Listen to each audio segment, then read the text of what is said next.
शिवगढ़ राज्य के एक छोटे से गांव में एक गरीब आदमी रमेश रहता था। एक हादसे में उसका घर जलकर राख हो गया, जिससे किस्मत ने उसे और उसके परिवार को एक पेड़ के नीचे जीवन बिताने पर मजबूर कर दिया। उसकी पत्नी अंजलि और छोटे बच्चे रात दिन भूख से बिलखते रहते थे।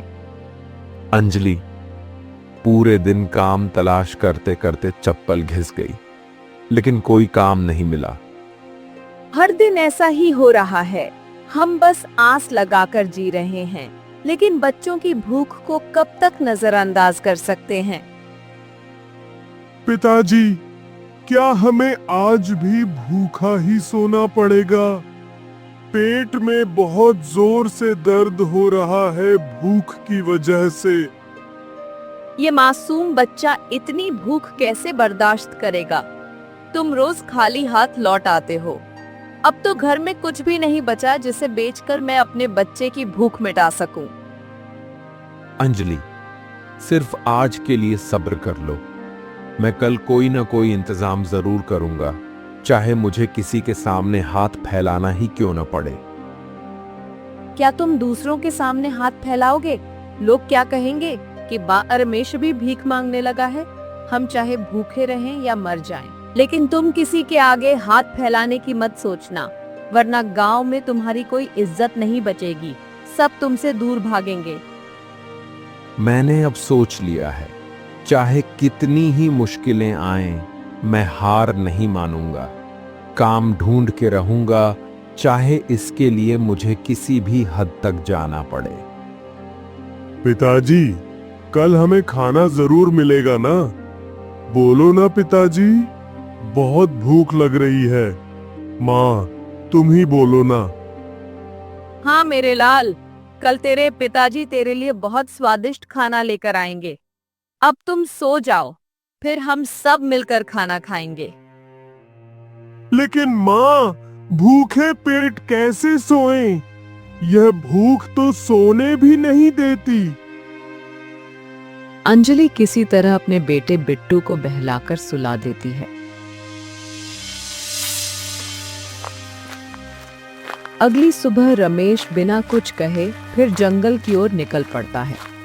आज भी वह हर जगह भटकता है, लेकिन लाख कोशिशों के बावजूद उसे कोई काम नहीं मिलता। थक हार कर वह एक पेड़ के नीचे बैठ जाता है और खुद से बातें करने लगता है।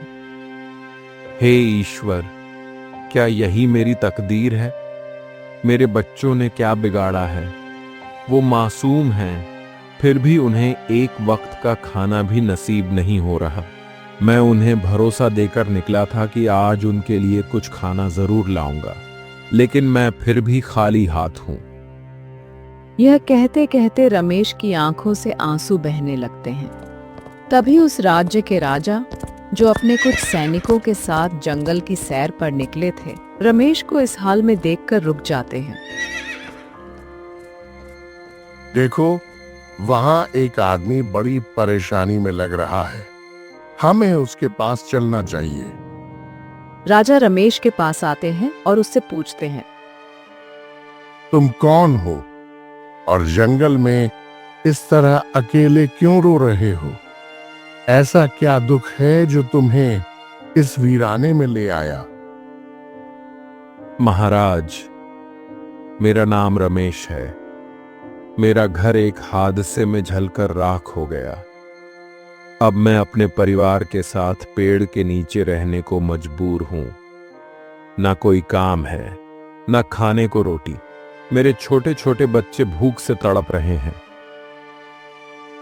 हाँ, गरीबी का दर्द बहुत भयानक होता है, लेकिन रोने से कुछ नहीं बदलेगा। अगर हालात इतने खराब हैं, तो तुमने किसी से मदद क्यों नहीं मांगी? महाराज, गरीब की आवाज कोई नहीं सुनता। कौन है जो हमारी बात सुनेगा? मैं तो अपनी हालत से हार चुका हूं।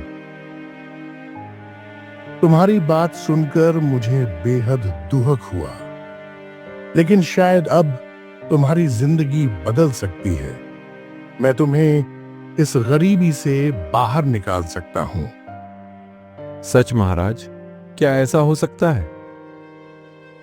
हाँ, मैं तुम्हें इतना धन दे सकता हूं कि तुम्हारी कई पीढ़ियां आराम से जी सकें, लेकिन एक शर्त पर।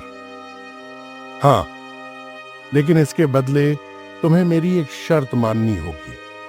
तुम्हें मेरे साथ महल चलना होगा और मेरे लिए एक खास काम करना होगा। महाराज, मैं तो एक साधारण आदमी हूं। आपके लिए कौन सा ऐसा काम कर सकता हूं जिसे मैं निभा पाऊं?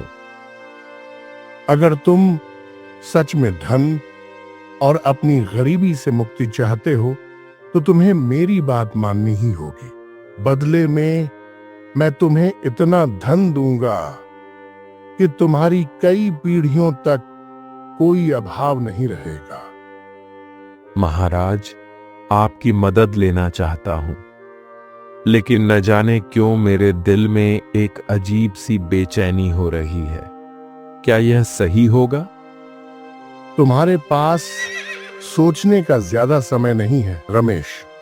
या तो तुम यहीं रहकर भूख और गरीबी में बरसे रहो एमरम, या मेरे साथ चलकर अपनी और अपने परिवार की जिंदगी बदल डालो। फैसला तुम्हारे हाथ में है। ठीक है महाराज, मैं आपके साथ चलने को तैयार हूं। बहुत अच्छा। तुम्हारा यह फैसला सिर्फ तुम्हारे लिए नहीं, बल्कि पूरे राज्य के लिए भी महत्वपूर्ण है। लेकिन याद रखो, ये राह आसान नहीं होगी। इस निर्णय के साथ तुम्हें एक बड़ी जिम्मेदारी भी सौंपी जाएगी। राजा रमेश को अपने साथ महल ले जाता है। वहां उसकी आंखों के सामने एक नया संसार खुलता है। ऊंचे स्तंभ, गूंजते गलियारे और राजसी वैभव। राजा उसे महल के एक गुप्त, शांत कमरे में ले जाता है। वह कमरा बाकी महल से अलग था। वातावरण गंभीर था और हर कोने में एक ही दर्द उभरता दिखाई देता था। कमरे के केंद्र में रानी की एक बड़ी तस्वीर लगी थी और उसकी हालत दर्शाती थी कि वह लंबे समय से बीमार हैं। रमेश, इस राज्य की महारानी, मेरी धर्मपत्नी, बहुत ही गंभीर अवस्था में है। उनकी तबीयत दिन ब दिन बिगड़ती जा रही है। वैद्य, हकीम और सबसे ज्ञानी लोग भी उन्हें देखकर निराश हो चुके हैं। उनका कहना है कि अब उन्हें बचाने के लिए केवल कोई चमत्कार ही आशा बन सकता है। महाराज, यह तो बहुत ही दुखद समाचार है, लेकिन मैं तो एक साधारण व्यक्ति हूं। भला मैं इस स्थिति में क्या कर सकता हूं? नहीं रमेश, तुम साधारण नहीं हो। तुम्हारे भीतर साहस है, त्याग की भावना है। मैंने तुम्हें इसलिए नहीं चुना क्योंकि तुम शक्तिशाली हो, बल्कि इसीलिए क्योंकि मुझे भरोसा है कि तुम इस कठिन परीक्षा को पार कर सकते हो। आपकी सेवा करना मेरा धर्म है महाराज। कृपया मुझे बताइए कि मैं क्या कर सकता हूं। अगर मेरी रानी को बचाना है तो तुम्हें 3 कठिन परीक्षाओं से गुजरना होगा। ये साधारण परीक्षाएं नहीं हैं। ये तुम्हारी शारीरिक और मानसिक दोनों क्षमताओं की कड़ी परीक्षा लेंगी। इन खाम परीक्षाओं से गुजरना किसी योद्धा के लिए भी आसान नहीं होता। महाराज, कृपया बताइए, ये परीक्षाएं कैसी होंगी? क्या मैं सच में उन्हें पार कर सकूंगा? पहली परीक्षा के लिए तुम्हें एक महान तपस्वी बाबा के पास जाना होगा। वह हमारे राज्य के गहरे जंगलों में स्थित एक प्राचीन गुफा में रहते हैं। वही न केवल रानी की बीमारी का कारण बताएंगे, बल्कि तुम्हें आगे की राह भी दिखाएंगे।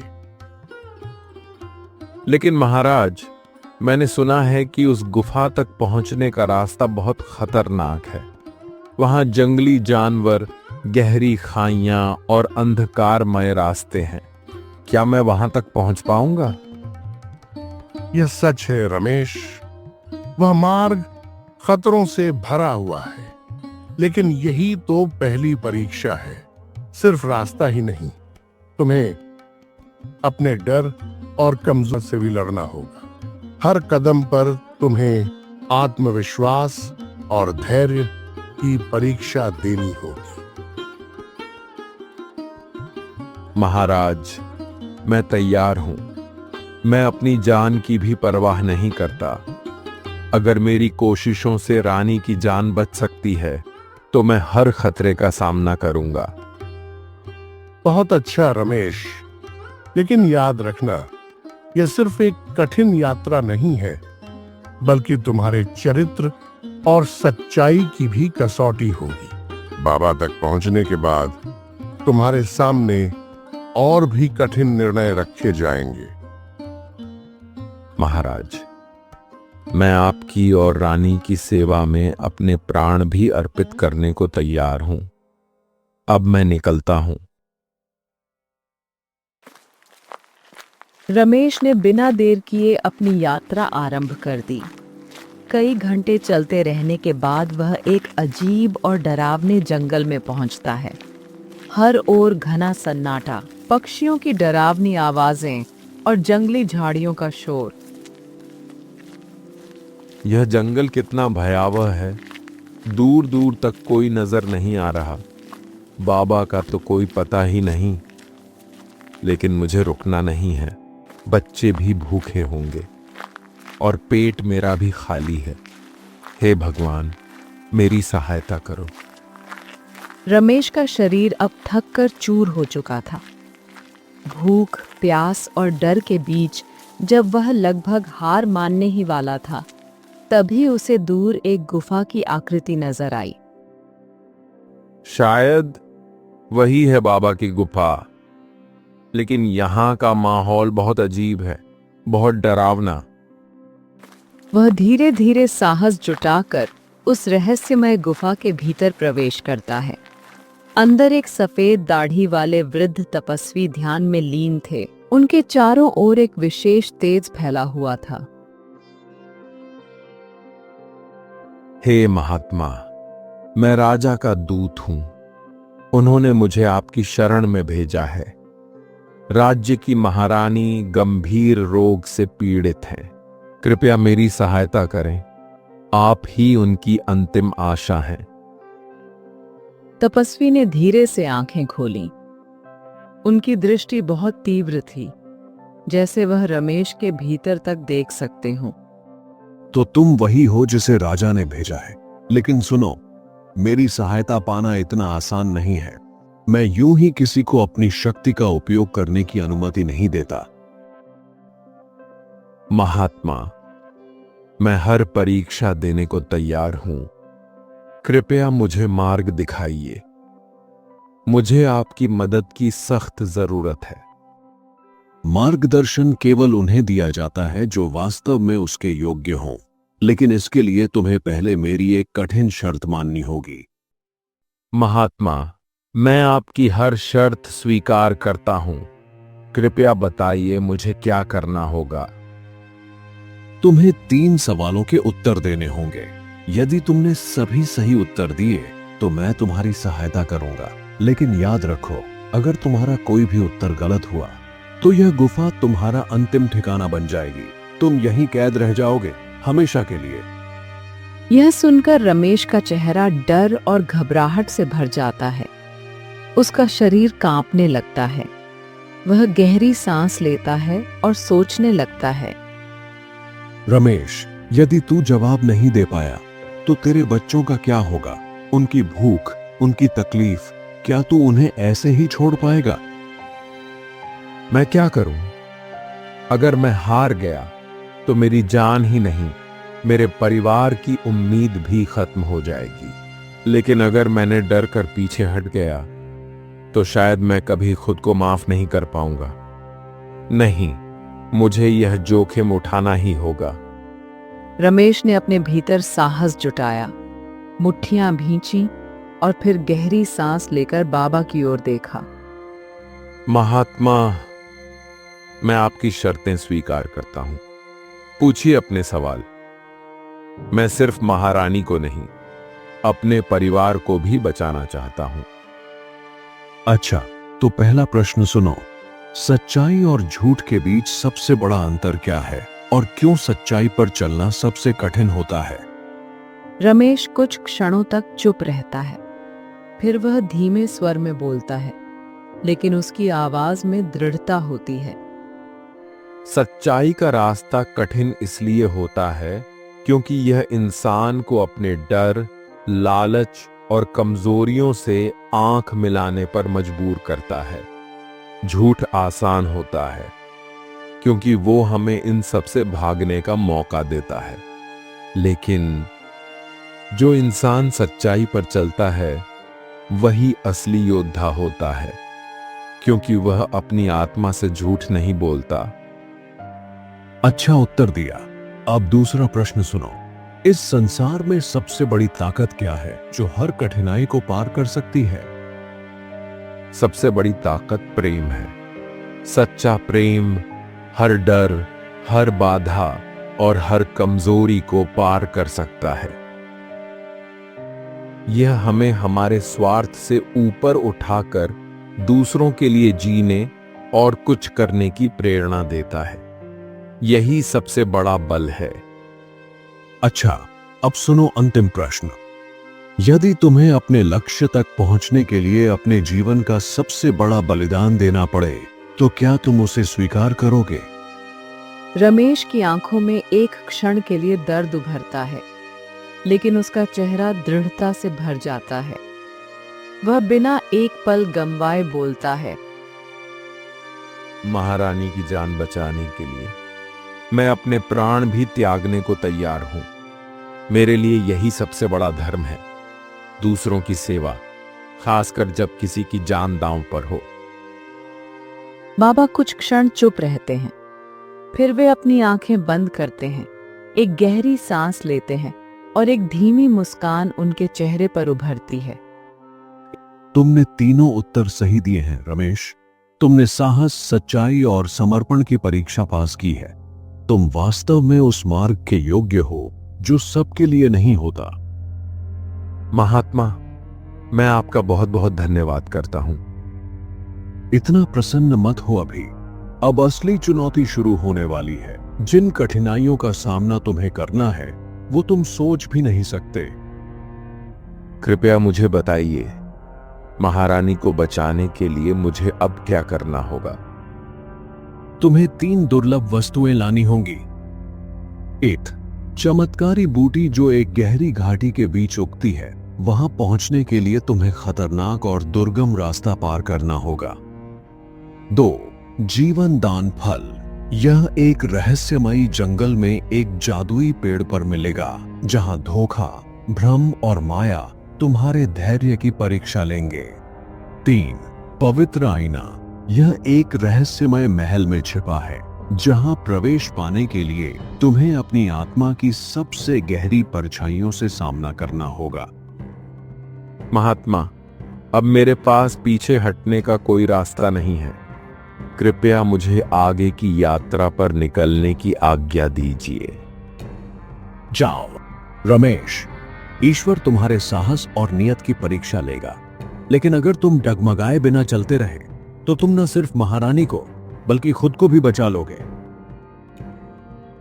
रुको, यह लो, ये कुछ जादुई मंत्र है। इनका जाप करना तुम्हें रास्ते की बाधाओं से बचाएगा।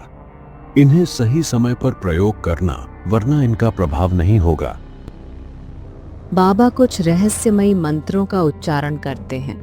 उनकी आंखों में चमक उभर आती है। रमेश मंत्रों को ध्यान से सुनता है और उन्हें याद करता है। इसके बाद रमेश बाबा को प्रणाम कर साहस और संकल्प के साथ अपनी पहली यात्रा पर निकल पड़ता है। महात्मा ने कहा था कि चमत्कारी बूटी एक गहरी घाटी में मिलती है। वो जगह किसी घने जंगल में छिपी है। मुझे उसे ढूंढना होगा, चाहे कितना भी वक्त लगे। बहुत देर तक कठिन रास्तों से गुजरने के बाद रमेश एक गहरी घाटी के मुहाने पर पहुंचता है। घाटी के चारों तरफ घना जंगल फैला है। वीरान, डरावना और सन्नाटे से भरा हुआ। यह जंगल कितना खतरनाक है। आज तक मैंने इतना भयावह और रहस्यमयी स्थान कभी नहीं देखा। रमेश आगे बढ़ ही रहा होता है कि तभी सामने से एक उग्र आकृति प्रकट होती है। लंबे बाल, आंखों में आग और हाथ में भाला। यह है जंगल का रक्षक, जंगल राजा। कौन हो तुम? मेरे जंगल में घुसने की हिम्मत कैसे हुई? क्या तुम्हें अपनी जान प्यारी नहीं? मुझे अपनी जान बेहद प्यारी है, लेकिन उससे भी ज्यादा प्यारी है एक मां की जान, राज्य की महारानी की। मैं चमत्कारी बूटी की खोज में आया हूं। मैं किसी को नुकसान पहुंचाने नहीं आया हूं। कृपया मुझे जाने दीजिए। मैं हूं इस जंगल का रक्षक, जंगल राजा। यह जंगल मेरी निगरानी में सांस लेता है। और चमत्कारी बूटी, वो इतनी आसानी से नहीं मिलती साधु। मुझे वह बूटी किसी भी हाल में चाहिए। आप कहें तो मैं कड़ी परीक्षा देने को भी तैयार हूं। बस मुझे मौका दीजिए। महारानी की जान दांव पर है। जंगल राजा कुछ देर तक रमेश को घूरता है, फिर उसकी आंखों में सच्चाई और दृढ़ता देखकर उसका स्वर थोड़ा नरम पड़ जाता है। ठीक है, तुम्हारी आंखों में जुगनुओं जैसी ईमानदारी है, लेकिन इस जंगल में कोई चीज मुफ्त नहीं मिलती। अगर तुम वाकई योग्य हो तो एक कठिन कार्य करके दिखाओ, तभी तुम चमत्कारी बूटी पा सकोगे। कृपया आदेश दीजिए। मैं हर खतरा उठाने को तैयार हूं। ठीक है, लेकिन तुम्हें एक कठिन परीक्षा से गुजरना होगा। सोच लो, अगर तुम असफल रहे तो न सिर्फ चमत्कारी बूटी नहीं मिलेगी, बल्कि तुम इस जंगल में सदा के लिए कैद होकर रह जाओगे। मुझे यह शर्त मंजूर है। मैं किसी भी परीक्षा से डरने वाला नहीं हूं। चाहे कितनी भी कठिनाई क्यों ना हो, मैं पीछे नहीं हटूंगा। बहुत लोग आए थे इस बूटी की तलाश में, लेकिन हर एक इस परीक्षा में असफल होकर मेरी जादुई कैद का हिस्सा बन गया। तुम पहले से अलग साबित हो सकते हो, मगर यह आसान नहीं है। मुझे बस एक मौका चाहिए। कोशिश करना मेरा धर्म है। सफलता देना ऊपर वाले का काम है। तो सुनो, इस जंगल में कई निर्दोष लोग एक जादुई जाल में फंसे हुए हैं। उन्हें मुक्त कराना तुम्हारी पहली परीक्षा होगी। अगर तुम उन्हें बचा सके तभी अगली राह खुलेगी। रमेश अब गहराई में प्रवेश करता है। वो देखता है कि कई लोग जाल में बुरी तरह फंसे हुए हैं। उनकी आंखों में उम्मीद और दिल में डर है। कृपया हमें बचाओ। हम सालों से इस जादुई कैद में फंसे हुए हैं। हर दिन हमारी उम्मीदें मरती जा रही हैं। क्या कोई है जो हमारी आवाज सुने? हे भगवान, कोई फरिश्ता भेजो जो हमें आजाद कर सके। डरो मत दोस्तों, मैं तुम्हारी आवाज सुन रहा हूं। मैं हर संभव प्रयास करूंगा ताकि तुम इस जाल से मुक्त हो सको। अब तुम अकेले नहीं हो। फिर कोई आया है हमें बचाने, लेकिन शायद इसकी भी वही किस्मत होगी जो बाकी लोगों की हुई। हे भगवान, इस बेचारे की रक्षा करना। यह सुनकर रमेश एक पल को कांप जाता है।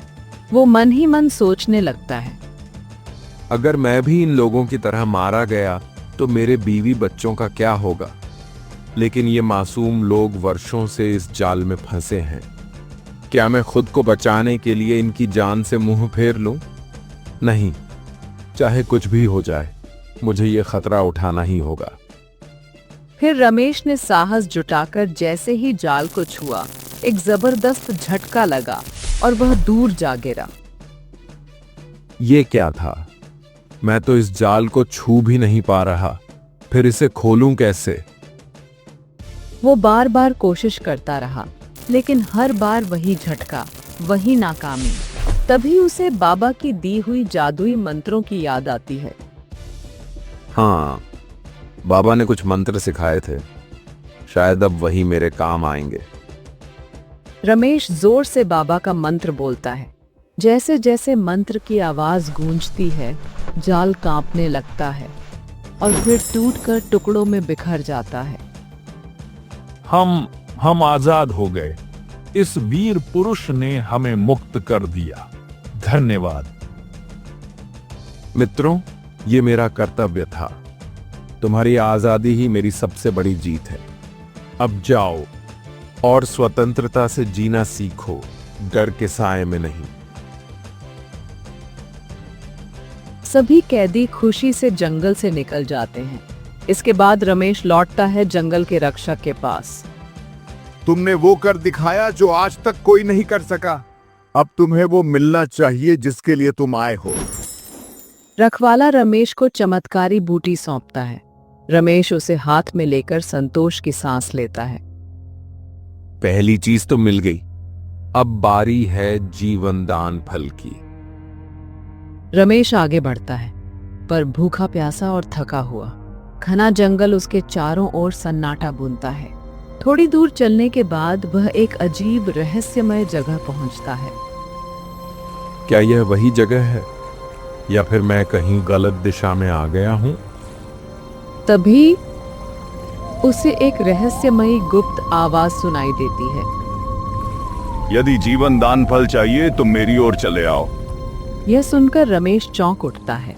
वह आवाज की दिशा में देखता है तो एक पेड़ दिखता है जिसके तने से दो आदमी रस्सियों में बंधे हुए लटक रहे होते हैं। हे इंसान, हमारी मदद करो। हम भी जीवन दान फल की तलाश में आए थे, पर पेड़ के सवालों का उत्तर नहीं दे पाए और सालों से इस जादुई कैद में फंसे हैं। हे भगवान, मैं क्या करूं? कैसे बचाऊं इन्हें? हमारे घर वाले हमारा इंतजार कर रहे हैं। अब तो हमारी आशा की अंतिम किरण भी बुझ रही है। कृपया हमें बचा लो। तुम सब चिंता मत करो, चाहे मेरी जान चली जाए, पर मैं तुम्हें यहां से आजाद करके ही जाऊंगा। फिर रमेश ने साहस जुटाकर जादुई पेड़ की ओर देखा और कड़े स्वर में कहा, हे महान पेड़, मैं आपकी शक्तियों का सम्मान करता हूं। कृपया मुझे अनुमति दें ताकि मैं इन बेबस लोगों को आजाद कर सकूं। आपकी मदद से मैं सभी को मुक्त करने का प्रयास करूंगा। रमेश, यदि तुम्हारे इरादे पवित्र हैं और दिल में करुणा है तो मैं तुम्हें इसकी अनुमति देता हूं। लेकिन याद रखना, सच्ची मदद वही होती है जो निस्वार्थ हो। अगर तुम इन कैदियों को बचा सको तो मैं तुम्हें जीवन दान फल दूंगा। रमेश मंत्रों और अपनी बुद्धि का इस्तेमाल करता है। वह पेड़ को स्पर्श करते हुए मंत्र पढ़ता है, जिससे सभी कैदी मुक्त हो जाते हैं। बहुत खूब इंसान, मुद्दत बाद तुझसा बहादुर और निस्वार्थ इंसान देखा है मैंने। जा, ले जा जीवन दान फल। पेड़ खुश होकर रमेश को जीवन दान फल देता है और फिर रमेश अपने तीसरे रक्ष की तलाश में आगे बढ़ता है। अब दोनों चीजें मिल गईं। अब बस पवित्र आईना बाकी है जो मुझे महल में मिलेगा। लंबा सफर तय करने के बाद रमेश को एक महल दिखाई देता है। वह महल के अंदर प्रवेश करता है, जहां उसे एक बुढ़िया मिलती है। तू भी उस जादुई आईने की तलाश में आया है? अगर तुझे वो आईना चाहिए तो तुझे मेरी मदद करनी होगी। मैं आपकी क्या मदद कर सकता हूं? मैं इस महल की मालकिन हूँ। एक जादूगर ने मुझसे मेरी खूबसूरती और जवानी छीन ली और मुझे बुढ़िया बना दिया। मुझे अपनी जवानी वापस चाहिए। उसके लिए कबूली झील से पानी लाना होगा। मैं यहाँ कैद हूँ, इसलिए खुद नहीं जा सकती। ठीक है, मैं आपके लिए वहां से पानी ले आऊंगा। रमेश बिना समय गंवाए कबूली झील से पानी लेने निकल पड़ता है। कुछ ही देर में वह लौट आता है और जैसे ही बुढ़िया वह पानी पीती है, वह एक खूबसूरत लड़की में बदल जाती है। आज आपकी वजह से मुझे मेरी सुंदरता और असली रूप वापस मिल सका है। मैं आपका यह एहसान जीवन भर नहीं भूलूंगी। वह लड़की रमेश को एक जादुई आईना सौंप देती है। रमेश अब तीनों चीजें लेकर खुशी खुशी महल की ओर लौट पड़ता है। जैसे ही रमेश महल पहुंचता है, वह तीनों चीजें राजा को सौंप देता है। रमेश, तुमने असंभव को संभव कर दिखाया है। तुम्हारा साहस और त्याग इस राज्य के लिए अनमोल है। महाराज, यह सब आपके आशीर्वाद और बाबा के मार्गदर्शन के कारण संभव हो सका। मेरा कर्तव्य अब पूर्ण हुआ। राजा तुरंत वैद्य को बुलाते हैं। वैद्य जीवन दान फल और चमत्कारी बूटी से एक औषधि बनाता है और रानी को पिलाता है। कुछ समय में रानी की हालत में धीरे धीरे सुधार होने लगता है और उनके चेहरे पर फिर से चमक लौट आती है। महाराज, यह चमत्कार कैसे हुआ? यह रमेश की वीरता, निष्ठा और तपस्या का फल है। उसने अपनी जान जोखिम में डालकर यह औषधियां तुम्हारे लिए लाई हैं। रमेश, और सिर्फ इतना ही नहीं, आज से तुम मेरे महल में अपने पूरे परिवार के साथ रहोगे।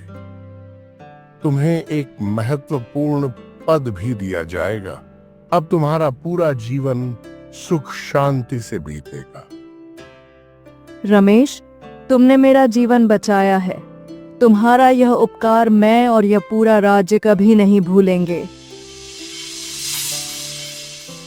राजा रमेश को ढेर सारा धन, स्वर्ण मुद्राएं और कीमती गहने भेंट करता है, जिसे देखकर रमेश की आंखों में खुशी छलक उठती है। इतना सारा धन? महाराज, इसका मतलब अब मेरे बच्चे कभी भूखे नहीं सोएंगे। हाँ। इसके बाद रमेश अपने घर लौटता है और सारी घटना अपनी पत्नी अंजलि को बताता है। फिर रमेश अपनी पत्नी अंजलि और बच्चों के साथ खुशी खुशी महल में रहने लगता है। राजा रमेश की बहादुरी और ईमानदारी से अत्यंत प्रभावित होकर उसे मंत्री का पद प्रदान करता है।